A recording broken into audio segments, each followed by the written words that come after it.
uma outra pergunta aqui impactante. O teste genético do meu filho deu um resultado de uma mutação para uma síndrome horrorosa, que esqueci o nome, que pesquisei na internet. Fiquei muito assustada. Mas o que ele não tem quase nada de manifestações dessa síndrome. Pode ser que ele venha desenvolver algo grave? É uma pergunta interessante. O que acontece é o seguinte, a gente não pode confundir a apresentação clínica do que o paciente tem com a alteração genética. Muitas das vezes, não existe uma correlação direta entre a alteração no genoma, entre o genótipo do paciente, ou seja, o genoma do paciente alterado, e as manifestações fenotípicas, aquilo que o paciente apresenta de alterações, sejam sinais, sintomas ou alterações morfológicas pelo corpo, por assim dizer.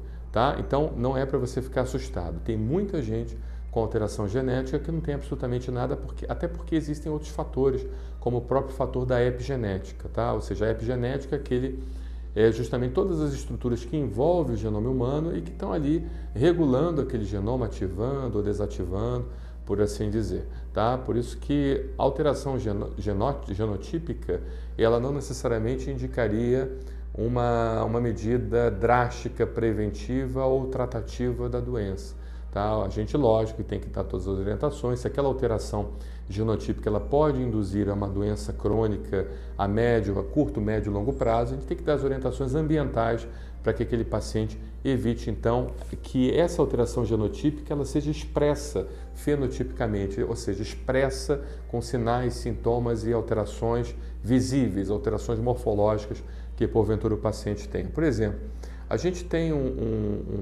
uma coisa bem interessante para quem é da área da alergia, né? Que é justamente a alteração do gene do STAT3.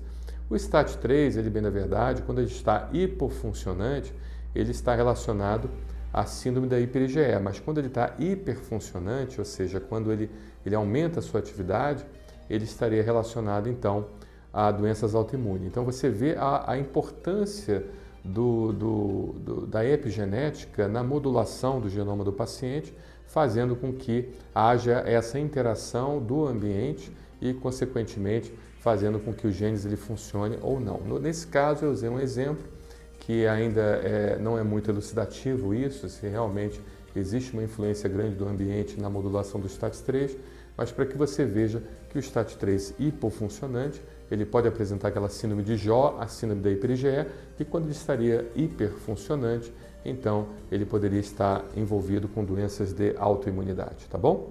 Muito obrigado pela sua pergunta.